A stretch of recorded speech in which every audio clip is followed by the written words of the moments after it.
વાત કરીશું આપણે જેને ભગવાનની પદવી આપી છે એવા ડોક્ટરો વિશે, કારણ કે છેલ્લા 48 કલાકથી આ જેમને ભગવાનની પદવી મળી છે, જેને આપણે એ પદ પર મૂકીએ છીએ, તે જ ડોક્ટરો હવે દર્દીઓને રઝળતા મૂકી રહ્યા છે, કારણ કે તે સ્ટાઇપેન્ડની માંગ કરી રહ્યા છે. રેસિડેન્ટ ડોક્ટરો કે પછી જુનિયર ડોક્ટર, તેમનું એવું કહેવું છે કે સરકારે જે 10% વધારો કર્યો છે તેની જગ્યાએ 40% વધારો કર્યો, પરંતુ તેમને જે વધારો મળ્યો છે તે એક એસોસિએટ પ્રોફેસરને જે મળે છે પગાર તેના કરતા પણ વધારે તેમનું સ્ટાઇપેન્ડ થઈ જાય છે. અને હવે જે ડોક્ટરો છે તે તો ઢીલા એટલા માટે પડ્યા છે, હડતાળ તેમણે બંધ નથી કરી, દર્દીઓ તો રઝળતા છે, સૌથી મોટી વાત છે 40 માંથી 30% કરી દો તેવી માંગ સાથે જુનિયર ડોક્ટર એસોસિએશન છે, એમની ભૂમિકા ખૂબ મોટી છે. જુનિયર ડોક્ટર એસોસિએશન આ માંગણી કરી રહ્યું છે.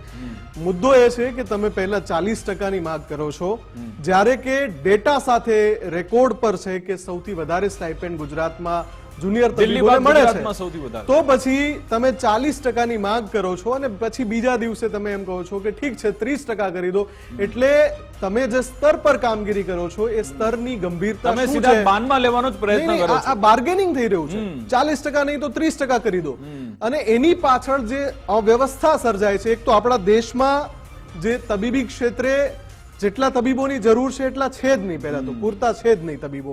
ઘણા બધા ક્ષેત્રે, શહેરી ક્ષેત્રે, ગ્રામીણ ક્ષેત્રે જે આંકડા છે એ પ્રમાણે પૂરતા તબીબો છે જ નહીં.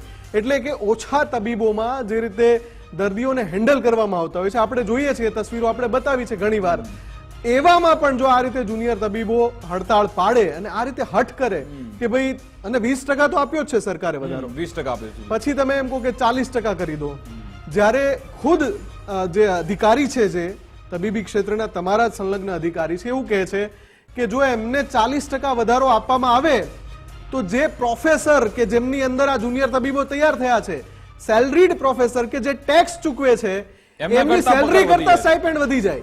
અને સ્ટાઇપેન્ડ ટેક્સ ફ્રી છે ગુજરાતમાં.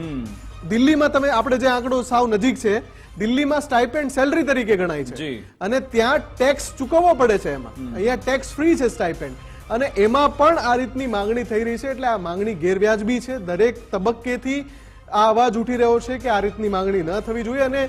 અને તમે લોકશાહીમાં તમારી માંગ ઉઠાવી શકો છો, પરંતુ તેની એક રીત હોવી જોઈએ કે તેમાં તમારી માંગની વચ્ચે બીજા લોકો હેરાન જોઈએ. તમે એમને કેમ બાનમાં રહો છો? અને આમાં હેરાન પરેશાન મધ્ય વર્ગના અને ગરીબ લોકો જ હેરાન પરેશાન થાય છે. સરકારી હોસ્પિટલમાં બધા એ જ જાય છે, કોઈ માલિત ઉજાડતું જતા નથી, બધા ખાનગી હોસ્પિટલમાં સારવાર. જુનિયર ડોક્ટર એસોસિએશન છે, એને કોણ સમજવાની જરૂર, આ દિશા નિર્દેશ આપી રહ્યું છે, કોની રાહબરી હેઠળ આ થઈ રહ્યું છે?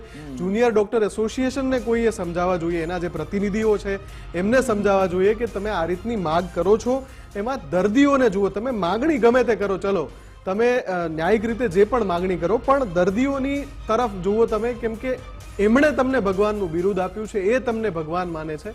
એમના દર્દ અને તકલીફોને તમારથી વધારે કોણે નજદીકથી જોયા હશે? ગઈકાલે જોયું હતું કે ઘણા બધા એવા લોકો હતા કે જેમની સર્જરી અટકી ગઈ, ઓપરેશન અટકી ગયા હતા, કારણ કે તમારી હડતાલ ચાલતી હતી. હવે એ દર્દીની સ્થિતિ શું થઈ છે? તો એક કલાક, એક મિનિટ કેટલી દર્દીઓ માટે મહત્વની હોય છે. તમારી આ એક માંગને કારણે 10%, 20% તેમાં લોકોના મોત પણ થઈ શકે છે. તે માટે તમારે હવે થોડી બેદરકારી જે તમે દાખવી રહ્યા છો તેમાં અત્યારે તમારે સુધારો લાવવાની જરૂરિયાત છે.